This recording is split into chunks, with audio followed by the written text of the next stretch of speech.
മോളെ, നിന്റെ നാടകം ഞാൻ കണ്ടുട്ടോ. നന്നായി തന്നെ നീ ചെയ്തിട്ടുണ്ട്. പിന്നെ ഒരു കാര്യം മോളെ, നിന്നോട് ഞാനൊരു കാര്യം ചോദിച്ചോട്ടെ? എന്താ സർ? മോളെ, നിന്റെ കല്യാണം കഴിഞ്ഞതാണോ? അല്ല സർ. എങ്കിൽ നിനക്ക് എന്റെ മകൻ അനിരുദ്ധിനെ കല്യാണം കഴിക്കാൻ പറ്റുമോ? ഇന്ന് മോളെ, ഇതാണ് അവന്റെ ഫോട്ടോ. ഇവനെ പറ്റിയിട്ടുള്ള എന്ത് കാര്യം വേണമെങ്കിലും നിനക്ക് ചോദിക്കാട്ടോ. അയ്യോ, ഇവനെ തന്നെയല്ലേ ഞാൻ രാവിലെ കാറിൽ വരുന്ന സമയത്ത് പറഞ്ഞത്? അയ്യോ, കല്യാണമോ? അതും ഈ ചൂടെന്ന് വെച്ചിട്ടോ? ഓനോ. എന്തു പറ്റി മോളെ? നീ എന്താ ആലോചിക്കുന്നത്? നിനക്ക് അനിരുദ്ധിനെ ഇഷ്ടപ്പെട്ടില്ലേ? അത് പിന്നെ അയ്യോ, ഞാനിപ്പോ എന്താ പറയാ? രാവിലെ ഇദ്ദേഹത്തോട് വഴക്കിട്ട് വന്നതാണെന്ന് പറയാനോ പറ്റോ?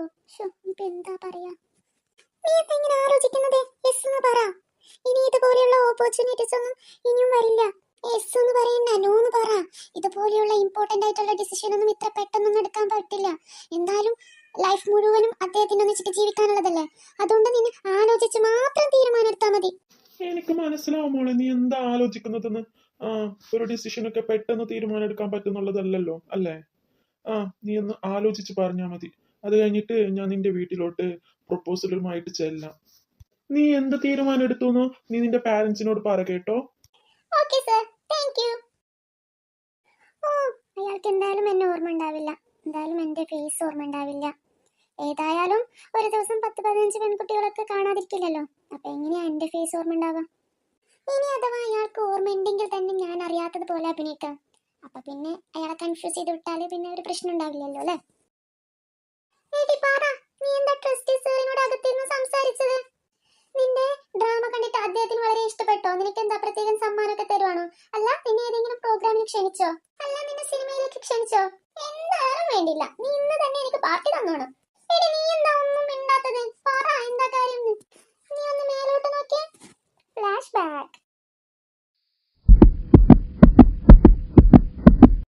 സത്യം? അദ്ദേഹം നിന്നോട് ഇതാണോ ചോദിച്ചത്? സംസാരിക്കേ, ആരെങ്കിലും കേട്ടാൽ എന്ത് വിചാരിക്കും?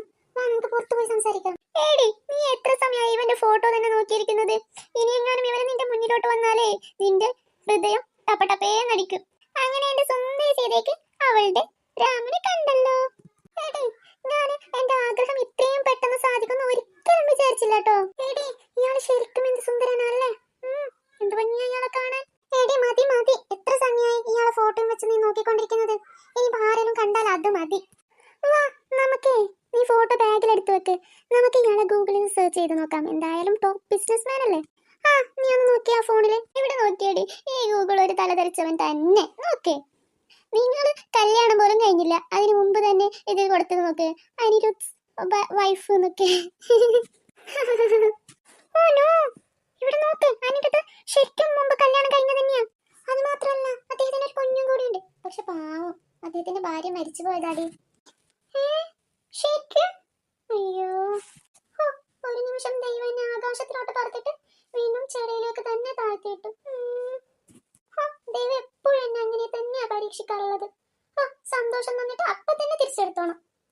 നീ വിഷമിക്കൊന്നും വേണ്ടടി, ചിലപ്പോ ഇതായിരിക്കും നിന്റെ ഭാഗ്യം. നീ എന്താ മോളെ പറഞ്ഞത്? ഇതൊക്കെ ഉള്ള കാര്യം തന്നെയാണോ? അദ്ദേഹം നിന്നോട് വന്ന് നിന്നെ പ്രൊപ്പോസൽ ചെയ്തോന്നോ? എനിക്കറിയായിരുന്നു മോളെ, എന്റെ ഗൗരിയുടെ തലവര തന്നെ സ്വർണം കൊണ്ടാണ് എഴുതി വെച്ചിരിക്കുന്നത്. ഈ കല്യാണം കഴിഞ്ഞാലേ നമ്മൾ രക്ഷപ്പെടും മോളെ. നമ്മുടെ ദാരിദ്ര്യമൊക്കെ പോയി കിട്ടും. നമ്മളെ നല്ല റിച്ച് ആയിട്ട് ജീവിക്കാൻ പറ്റും. നിങ്ങൾ എന്താ അമ്മേ പറയുന്നത്? ഞാൻ പറഞ്ഞതല്ലേ അയാൾ ഓൾറെഡി കല്യാണം കഴിച്ചതാണെന്ന്. അതുകൂടാണ്ട് അദ്ദേഹത്തിന് ഒരു കുട്ടിയും ഉണ്ട്. ഒന്ന് ആലോചിച്ച് നോക്കിയാമ്മേ, എനിക്ക് അവരുടെ ഭാര്യ ആവേണ്ടത്, അല്ലാതെ അവരുടെ ജോലിക്കാരിയൊന്നും അല്ല ആവേണ്ടത്. അതല്ല മോളെ, നിനക്കറിയാമോ ഈ കേദർനാഥ് ആരാണെന്ന്? അദ്ദേഹം ഈ സിറ്റിയിലെ തന്നെ ഏറ്റവും വലിയ ബിസിനസ് മാനാ.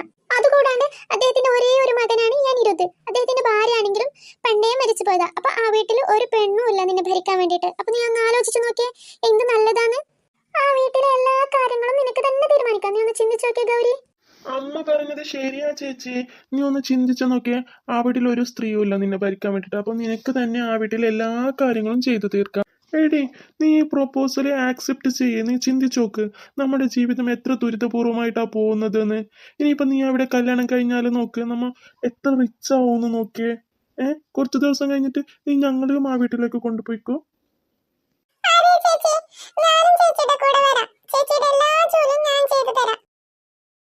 നന്ദിനി, ഞാൻ നിന്നെ വല്ലാതെ മിസ് ചെയ്യുന്നു നന്ദിനി. നീ എന്തിനാ അച്ചാക്കി പോയത്?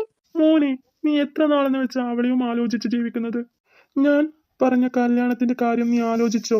അച്ഛാ, എനിക്ക് വേറൊരു കല്യാണം കഴിക്കാനുള്ള മൂഡില്ല അച്ഛാ.